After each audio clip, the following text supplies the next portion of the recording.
1948.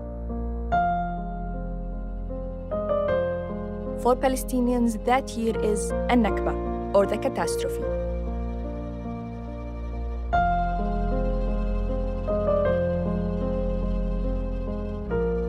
When hundreds of thousands were forced out of their homes.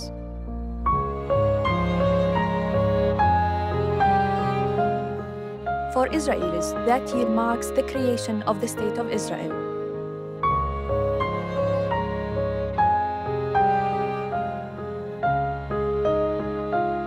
As a filmmaker and as a Palestinian, this documentary series was my way to understand the events of the past that are still shaping the present.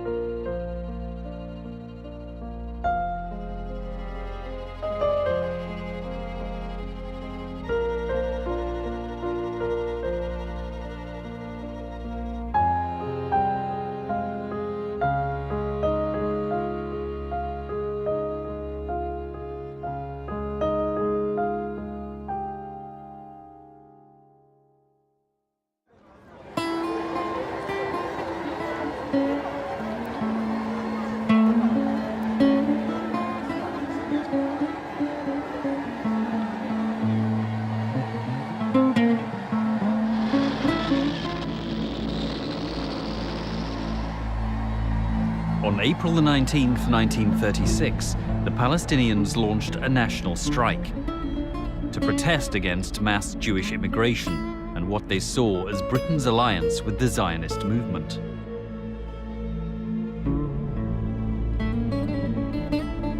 The British responded with force.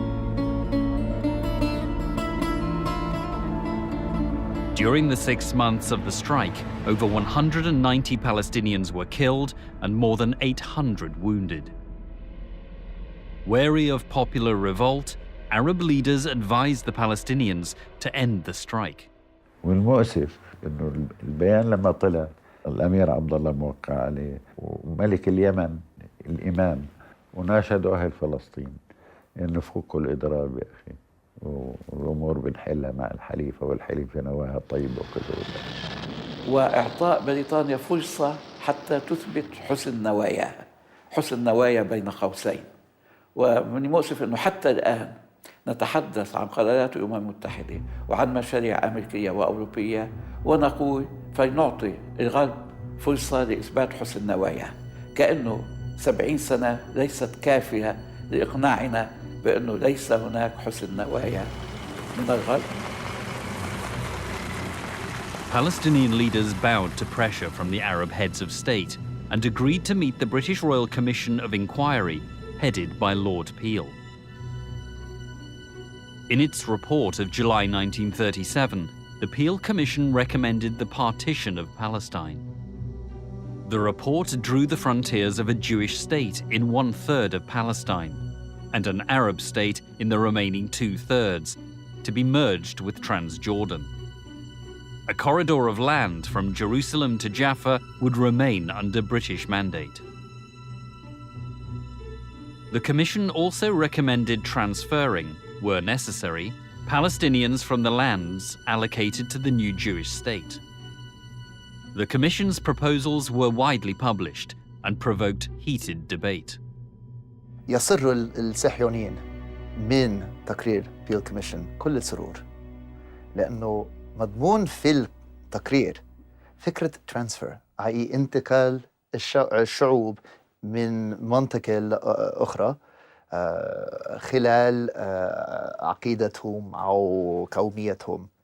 فبالنسبة إلى الصهيونيين معنى الترانسفير يعني قد يوصلوا على دولة يهودية 100% مع حق وبرميشن الدولة المنتدب. فذلك كان يعني أحسن شيء في تقرير بيل كوميشن بالنسبة إلى الحركة الصهيونية. تنظيف وتطهير فلسطين من سكانها العرب من وجهة النظر الصهيونية عملية تم التخطيط لها عشرات السنين قبل. وجود لجنة تسمى بلجنة الترانسفير التي كان يرأسها يوسف فايتس فايس الذي كان يشكل الساعد الأيمن لبن غوريون، وهذا في سنوات ال30 طبعا. هذا يؤكد أن المخطط الصهيوني كان يدرس مسبقا ضرورة التخطيط المنهجي لتطهير هذه البلاد من العرب خدمة للفكر الصهيوني، لكي يتسنى ترويج فكرة أرض بدون سكان لسكان بدون أرض. From the 1930s, especially from the late 1930s onwards, they did start to discuss it very intensively, but still secretly. So I think it wasn't possible for many Palestinians to know what we know today as historians because it was in the archives. كان في جهاز تصنت، يعني اليهود في الثلاثينات، هذا إشي أنا استغربت جدا. يعني المكالمات حاجة من الحسيني من مكتبه كان في تصنت اليهود، وكانوا يسجلوا كل اللي بيحكي، وهيك كانوا يعرفوا كمان إذا في يهود بيحكوا مع جماعة حاج أمين، وكانوا يروحوا لهم ويحكوا لهم أنتوا بتغلطوا، حتى ما حكوا أشياء أسرار، يعني ما كشفوا أسرار. As the Palestinian revolt continued, Britain's response hardened. Between 1936 and 1937, the British killed over 1,000 Palestinians. 37 British military police and 69 Jews also died. In September 1937, Britain declared martial law and disbanded the main Palestinian political organ, the Arab Higher Committee, headed by the Mufti of Jerusalem, Haj Amin al-Husseini. 5 of its members were exiled to the Seychelles Islands in the Indian Ocean, a remote British colony. One of these was the mayor of Jerusalem, Hussein al-Khalidi.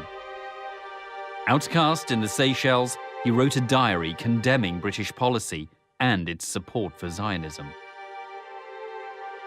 In October 1937, fearing imprisonment, Haj Amin al-Husseini and other Palestinian leaders fled to Lebanon. The political leadership of the Palestinians was now in exile.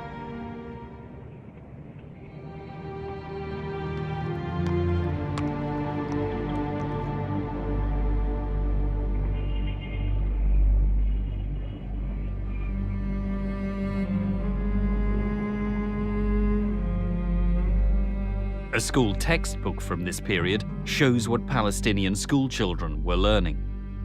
The book defines Palestine as bordering Lebanon, Egypt, Syria, Transjordan, and the Mediterranean Sea. Within 10 years, all this was to change.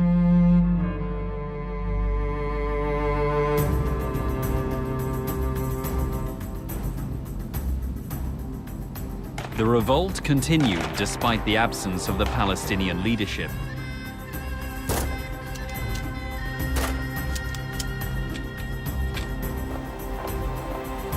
To crush the protests, Britain sent in reinforcements.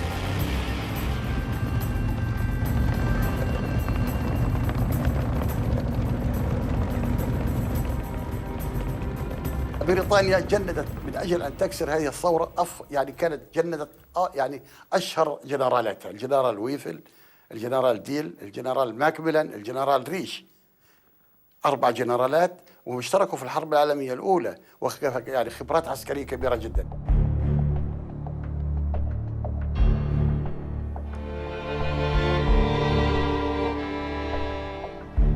British troops spared no effort in seeking to disarm the Palestinians.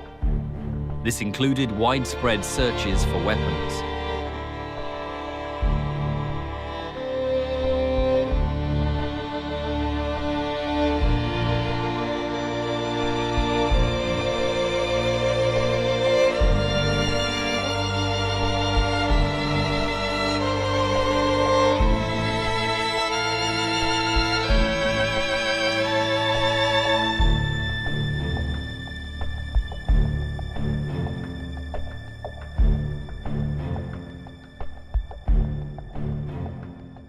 إذا وصلوا لقوا رصاصة فاضي باب بيتنا ينسوا البيت.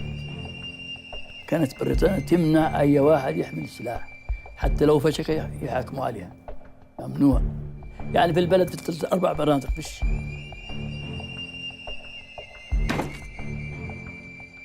يجوا عنا تفتيش يفتشوا يحطوا يكبوا الطحين على القمح على العدس، يخربطوا الدار ويطلعوا.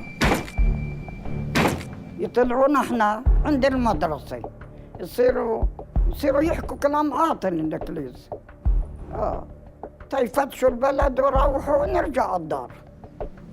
بهدلونا الله يبهدلهم. نقول دوا على الانجليز كيف كانوا يجوا ياخذوا النسوان يحطوهم، تاخذني امي على الجامع، ياخذوهم يحطوهم في الجامع ويفوتوا يفتشوا البيوت على الرجال، يدوروا على الرجال ويقولوا غيمت، بس يجي الانجليز بالدبابات وبالكذب هذه والطيارات يهربوا الرجال لانه بدهم يدوروا على رجال الثوره.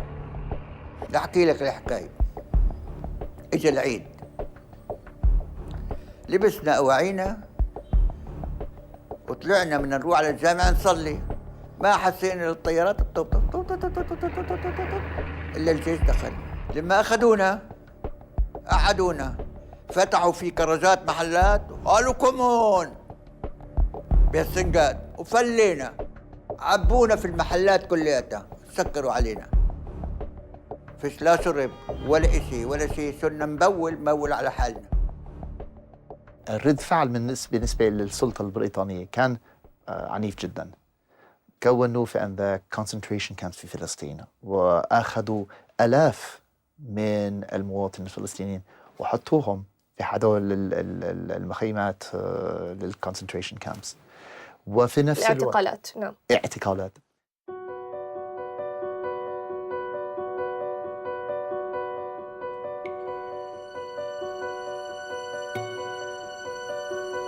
Among those arrested by the British was Sadaj Nassar, wife of the newspaper editor Najib Nassar.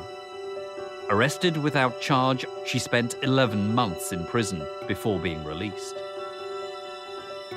As the death toll rose during the revolt, the Palestinian press captured the mood of its community. This cartoon provides an example. It depicts the leaders of the Zionist movement building their state on a foundation of human skulls.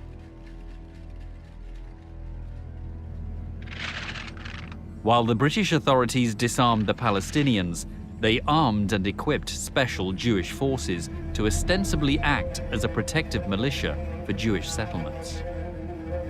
The Palestinians saw this as further evidence of British bias and injustice.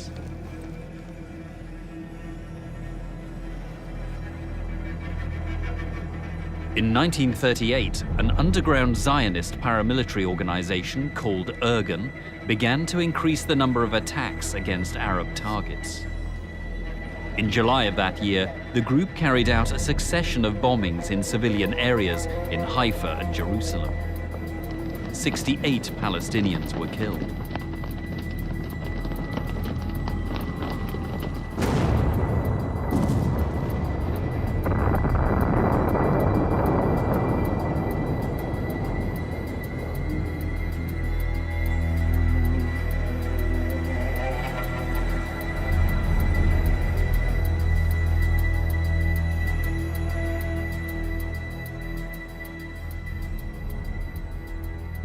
لا أتصور الصهيونية بدون عنف، سواء قبل قيام دولة إسرائيل أو بعد قيام دولة إسرائيل.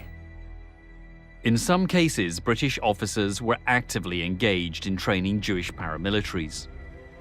A Jewish paramilitary force called Haganah was trained by Ord Wingate, a British officer and ardent supporter of Zionism. Ord Wingate was very racist towards the Arabs. During his role as a British army officer in the Arab revolt, that he decided to append to his units Jewish soldiers, and he taught them how to occupy Palestinian villages, expel them, destroy them. And I think in many ways he contributed directly to the ideas of ethnic cleansing that would be perpetrated on the ground in 1948. Each volunteers plus 3 officers. In 1976, BBC ran a TV series about Wingate's life, containing a scene on his activities in Palestine. Using a combined force of British and Jewish personnel. British soldiers and Haganah men will assemble at 1900 hours, 15th of May, 1938.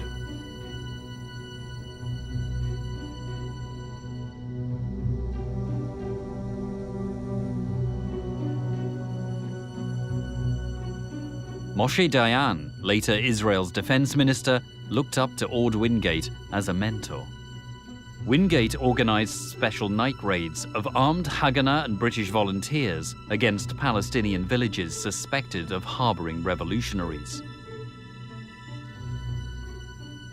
وصلت الثورة الفلسطينية إلى قمتها في صيف 1938 وكانت هناك قيادات ميدانية كبيرة جدا. هناك تقريبا 65 قائد محلي و 14 قائد منطقة، فتقريبا من 60 إلى 70% من هؤلاء القادة كانوا من القساميين. مثلا في الجليل الأعلى كان هناك القائد خليل، القائد القسامي الذي اشترك في معركة يعبد مع الشيخ القسام خليل عيسى أو إبراهيم الكبير، منطقة الجليل الأعلى.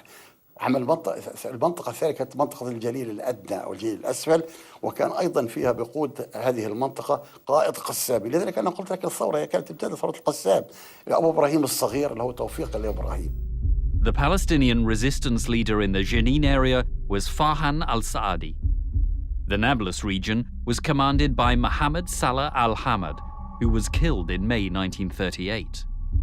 Abdel Fattah Mustafa took over command.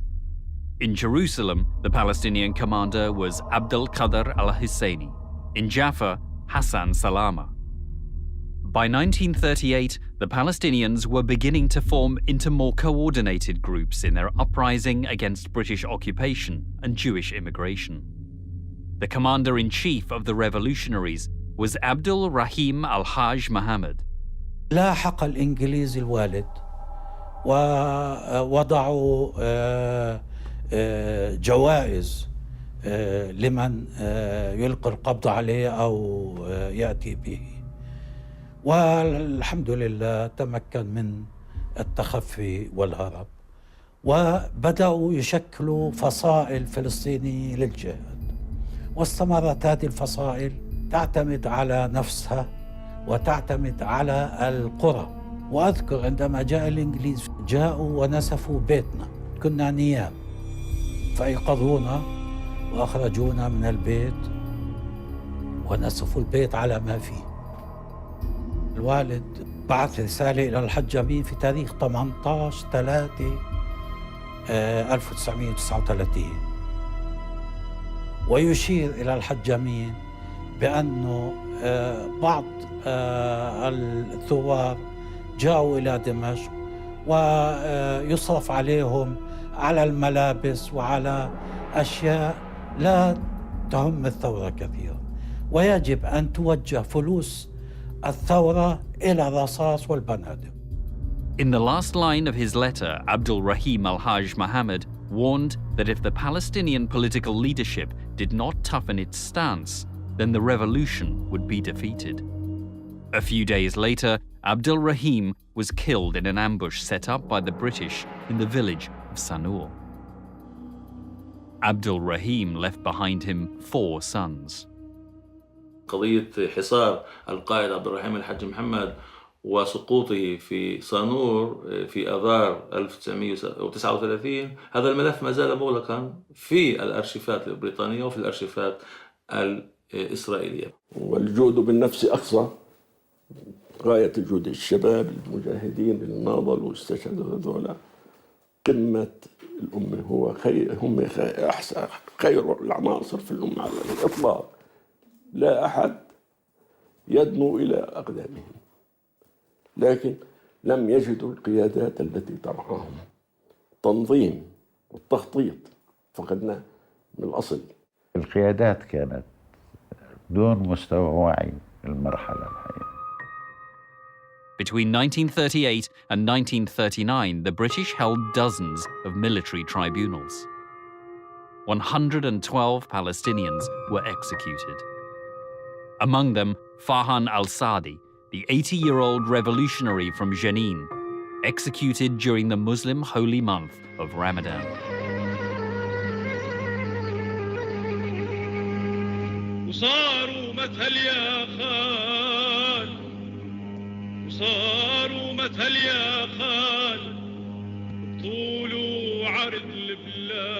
اهتمام شديد كان عند البريطانيين بالأمن ويسجلون هنا جميع الشخصيات الوطنية، إنه هذا شخص مشاغب وهو غير محب للسلام ولأنه يحرض الناس. One such Palestinian patriot or troublemaker was the Greek Catholic Bishop of Acre, Gregorius Hajar. He had warned against the Jews wishing to take over Palestine. Bishop Hajar is known as the Bishop of the Arabs. In 1940, he was killed in a car crash on the way to Haifa. Local police reports suggested it was not an accident. Today, he is held in esteem by both Christian and Muslim Palestinians. بريطانيا كانت تمارس إلى ذلك ضغط هائل على السكان من سياسة العقاب الجماعي، حرق البيادر وتجميع الرجال وإجبارهم بالسير على الجمر وعلى ألواح الصبر والتعذيب وخلط المواد الغذائية وبعضها خلط الزيت بالسكر وما إلى ذلك، والتجويع وهدم المنازل والحصار الشديد في أيام الحر القائضة. كل هذه الأمور مجتمعة أثرت على معنويات الشعب الفلسطيني وقدرته على الاستمرار بالثورة، خاصة الكثير من كوادر الثورة تم القضاء عليها. In addition to the targeting of its leaders, the revolution was also infiltrated. صاروا اليهود يشتغلوا مع المخابرات البريطانية. مرات مثلا كان واحد يهودي يجي عنده صاحب عربي بيجيب معلومات، اليهودي بيتصل على الجيش البريطاني وبيروحوا مع بعض يسووا اعتقالات عشان اليهود طبعا ما لهمش دولة وما لهمش جيش حقيقي، يسووا اعتقالات في بلد معين. هذا صار كتير. وكمان كان عشان علاقتهم كانت كويسة مع البريطانيين، اليهود مثلا إذا كان بدهم يسووا واحد من الثوار يجندوه كعميل كانوا يتصلوا بالبريطانيين يقولوا هذا الشخص ممكن يشتغل معنا، هو في السجن، فلتوا عنه خلوه يطلع ويشتغل معنا. وأسسوا نوادي المسلمة الوطنية، وكانت تدعم من قبل الصهاينة، وهم حكوا ضد الحركة الوطنية. مثلا لما راحوا وفود الحركة الوطنية للندن هم كانوا يبعثوا بركيات ضد هدول الوفود ما تمثلنا والى اخره.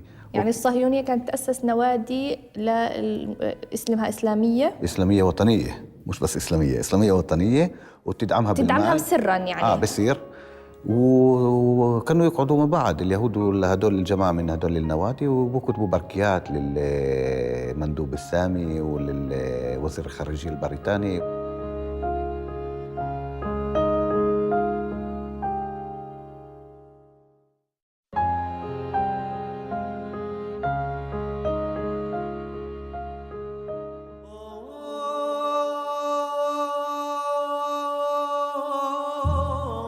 The Palestinian revolt lasted from 1936 to 1939. In that period, an estimated 5,000 Palestinians were killed and 14,000 wounded. Some 100 British soldiers and 400 Jews also died during the revolt.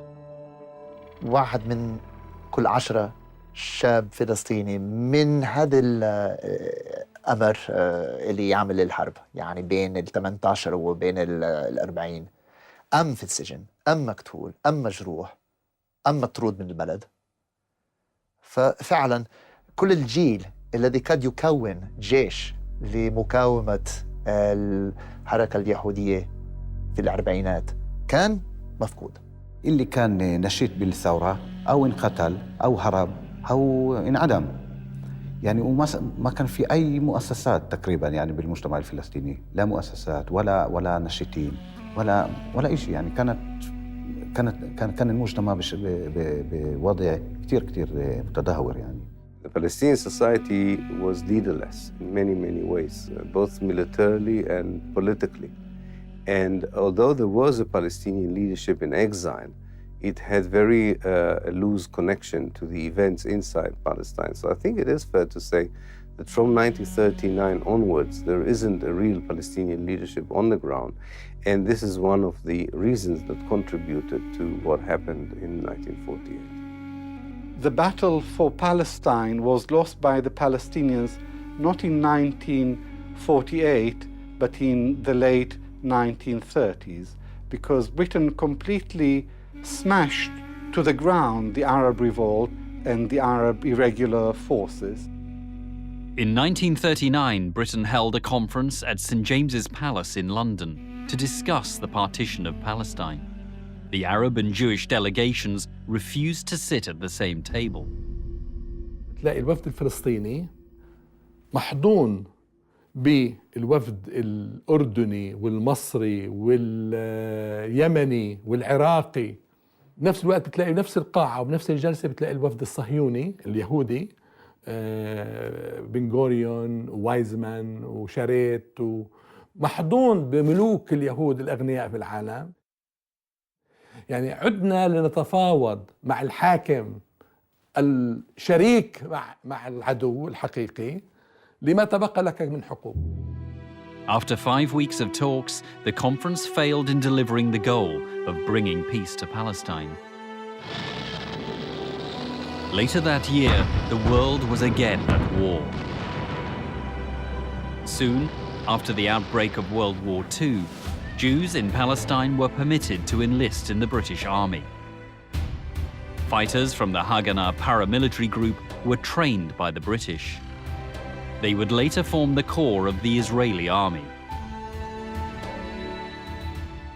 ضمن الخطط الحقيقة دخلوا معه شكلوا بعض كتائب أو بعض وحدات أو كذا إلى آخره من اليهود وكثير من قادة اليهود اللي قادوا الحرب في 48 ولا يزال بعضهم كمان لا يزال بيجوز بعضهم أحياء منهم اللي اشتغلوا في الجيش البريطاني كمان في هذيك الفترة. وهذا على فكرة أثر في 48 عشان كان في كتير آلاف من اليهود منظمين ومجندين وبيعرفوا يستعملوا سلاح ومنهم ضباط ومنهم بيعرفوا بالمدافع يعني وكل وباللاسلكي وبكل كل الأشياء وكل إنه الجيش مهني لازم يعرف شيء ما كان موجود بالطرف الفلسطيني طبعا. لا شك أن الخبرة التي استفادت الجندي اليهودي من خلال الحرب العالمية الثانية استفاد كثير خلال حرب فلسطين في الأربعينات. رأينا في فلسطين جنود يهودي لهم خبرة واسعة في استعمال الإسلحات وفي كل المجالات حتى في الطيران في الدبابات وفي السلاح البسيطة التي يحمل الجندي العادي فكان لهم كل الخبرة. وبعدين في العلوم العسكرية يوجد ضباط يهودية اللي وصلوا إلى هذه الدرجة تحت الجيش البريطاني. As war engulfed the world, in Palestine, according to Israeli historian Ilan Pape, Jewish groups initiated an intriguing intelligence-gathering operation. The first stage was the collection of material about every village in Palestine. This was called the Village Files project. They were quite amazing because they had information of every village in Palestine, mainly about the details of how good actually it would be to take it over. So there's a lot of information about the quality of the land, how rich the people were, to the extent that they even knew how many fruit are on each tree, there is on each tree. What were the political affiliation of people, how easy or how difficult it would be to occupy it. So they started gathering in the 30s? Or? In the late 30s, yeah. In the late 30s and early 1940s, yes. They were actually exploiting Arab hospitality, because if you come to a village in Palestine, it doesn't matter who you are, you're invited. And they used that hospitality in order to spy around. And especially what they needed were two things. One is to know how to access the village later on in order to occupy it, and to know what the village had in terms of assets and so on, that when they occupied that people would not, run away with what the Zionists wanted for themselves. Zionists were keen to increase the number of Jews coming to Palestine. But following the St. James Conference in 1939, the British imposed limitations on Jewish immigration. This change in British policy was met with opposition. In 1940, a French-built ocean liner, Patria, was at Haifa harbor carrying 1,800 Jewish refugees who had earlier arrived from Nazi-occupied Europe. The British were deporting them to Mauritius. To prevent this, the Haganah group planted a bomb on board to disable the ship. A large hole was blown into the side of the ship, and some 260 people on board died when the boat sank.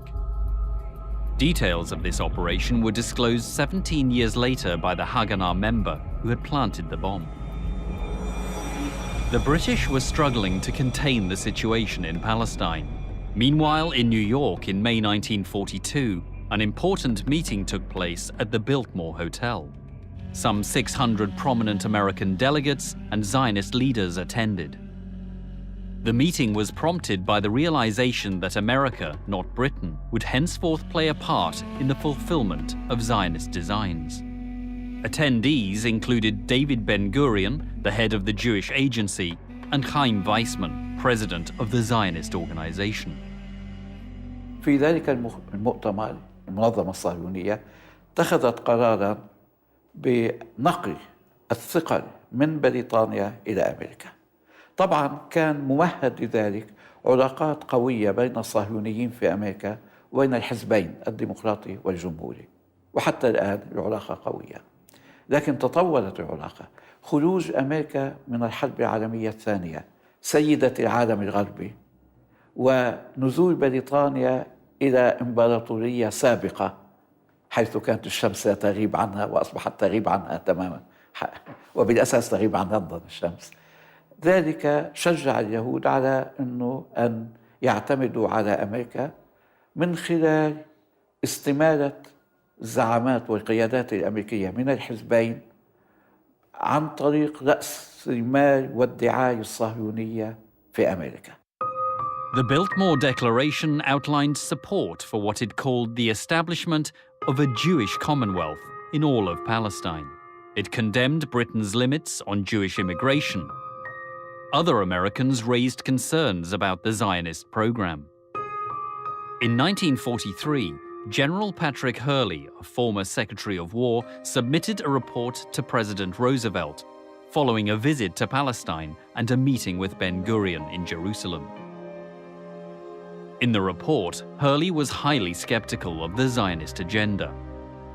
He summarized its expansionist aims.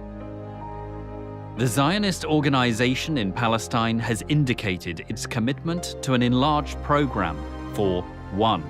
A sovereign Jewish state which would embrace Palestine and probably eventually Transjordan. 2. The eventual transfer of the Arab population from Palestine to Iraq. 3. Jewish leadership for the entire Middle East in the fields of economic development and control. Zionist supporters in America were undeterred. In 1944, the World Jewish Conference met in Atlantic City, in the state of New Jersey. The speeches left little doubt about their drive to see the establishment of a Jewish Commonwealth in Palestine. Jewish Commonwealth inherits Israel. Operates Israel means nothing more than justice to the Jew, freedom for the Jew, equality of the Jewish people with all the free peoples of earth. That the real solution of the Jewish problem cannot be brought about unless the Jewish people will be given the right and will be helped by the United Nations to establish Palestine once and for all as its own Jewish commonwealth.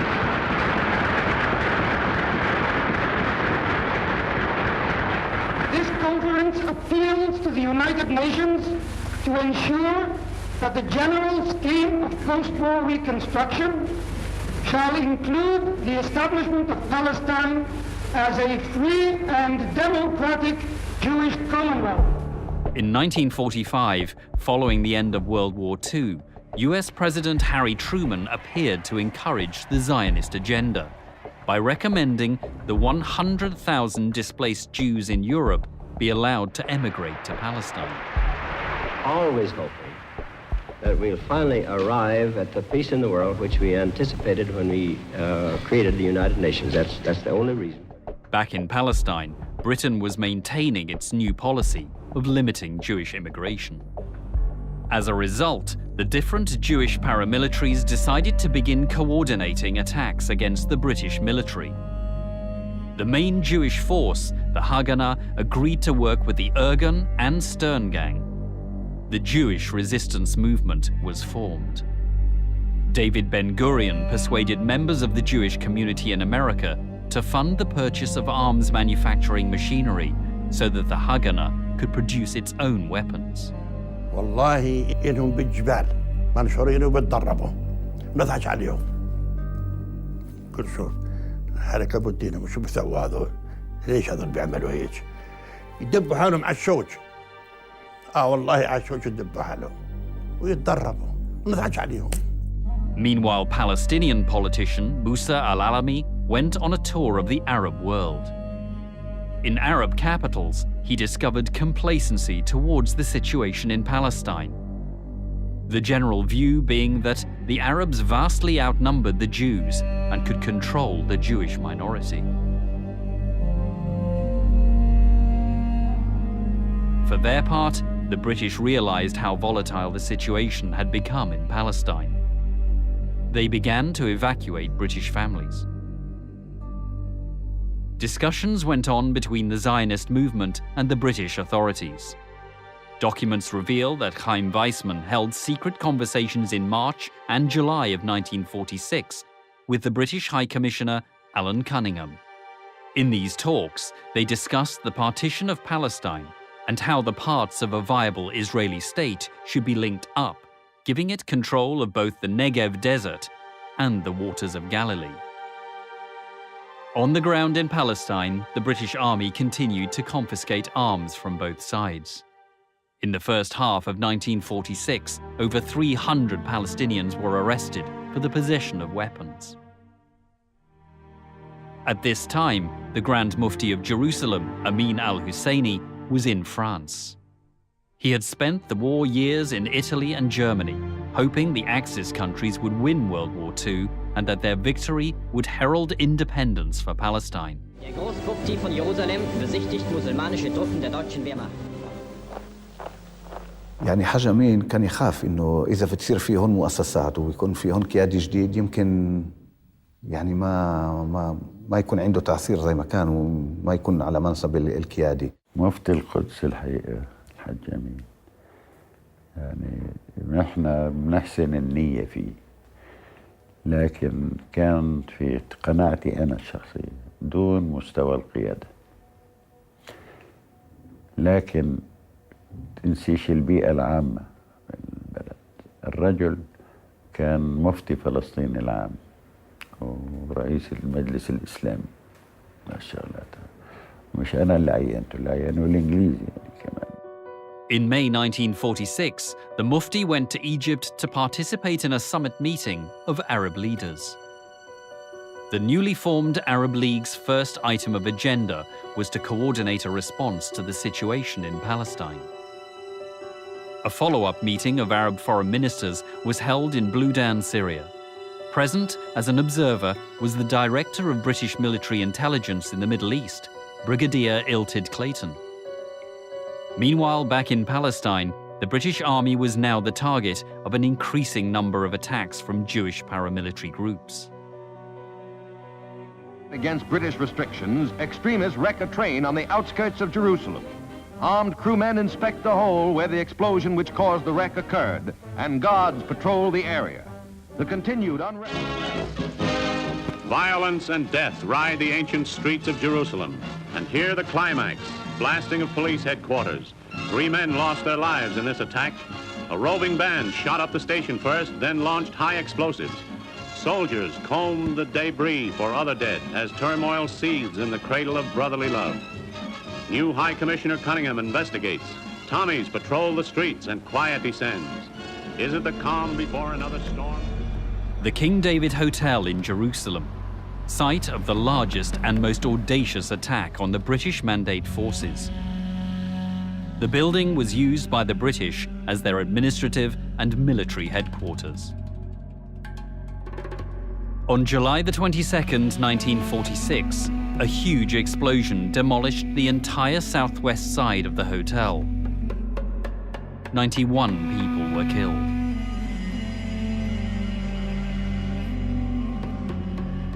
The attack was carried out by Irgun, the Jewish paramilitary group. The King David Hotel was not to be their last target. On March 1st, 1947, Irgun blew up the British Officers' Club at Goldsmith House in Jerusalem. Jewish terrorist gang to intimidate authority. 16 persons die and 13 others are injured as extremists blow up the Officers' Club in an unremitting campaign of violence. Universal's cameraman, on the scene minutes after the explosion, records the stunned and shaken victims as they are carried from the wreckage. Few of the 50 officer inmates of the club escaped injury as extremists, under cover of rifle fire, hurled explosive-laden suitcases through the windows and doors of the building. Several of the injured died later of their wounds.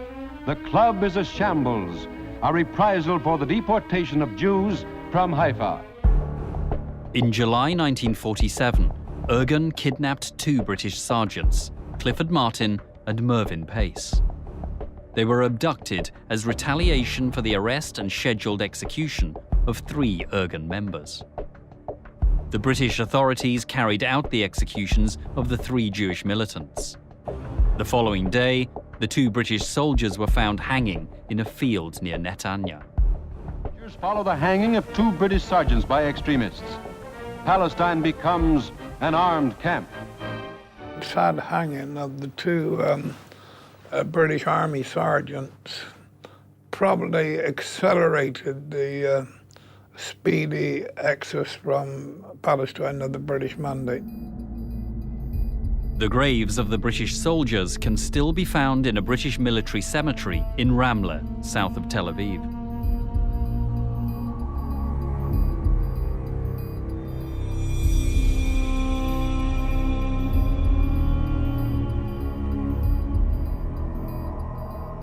Following the so-called Sergeant's Affair, British forces in Palestine went on a heightened state of alert.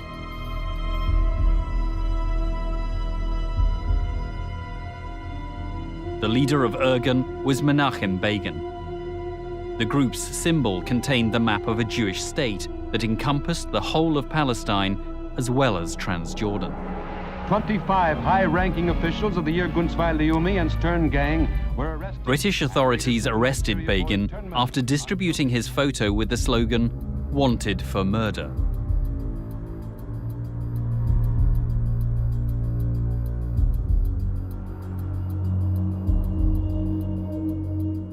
"30 years later, Begin became the Prime Minister of Israel.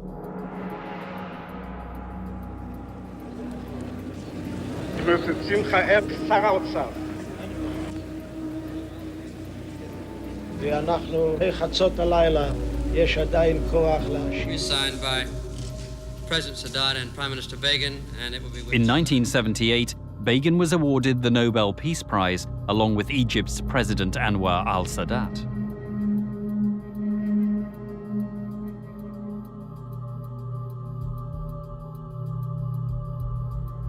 During the last 8 years of the British Mandate in Palestine, British documents recorded over 500 attacks by underground Jewish groups.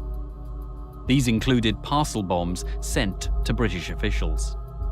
On January the 12th, 1947, another Jewish group, the Stern Gang, parked a truck loaded with explosives outside a British police station. From Haifa come pictures showing the result of the recent outrage that shattered the brief lull in terrorist activity. The incident was caused by a man, believed by some to be one of the Stern Gang this time, driving a stolen van full of explosives to police headquarters where it blew up.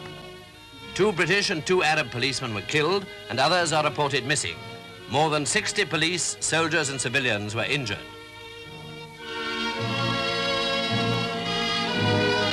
Many of the casualties were caused by flying glass, and a great deal of damage was done, not only at police headquarters, but also in the neighborhood. Windows were broken as far as a mile away. Former British Prime Minister Winston Churchill, who had been a prominent and enthusiastic supporter of Zionism, condemned the attack.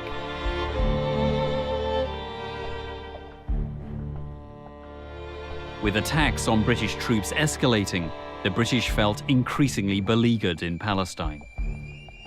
في كان مجموعة من الأسباب، منها أنه ضمن قوات الأمن أو الشرطة البريطانية بفلسطين كان أعداد كبيرة من اليهود، وهؤلاء اليهود كانوا يعرفون الخطط ويحاولون إجهاضها. الشيء الثاني كان نفوذ الحركة الصهيونية في الخارج قوي جدا على الحكومة البريطانية، ويؤثرون عليها كي تؤثر على ضباطها وعلى الانتداب البريطاني في فلسطين. In February 1947, Britain announced the decision to end its mandate in Palestine. Its spokesman said his country would turn over the difficult situation to the United Nations.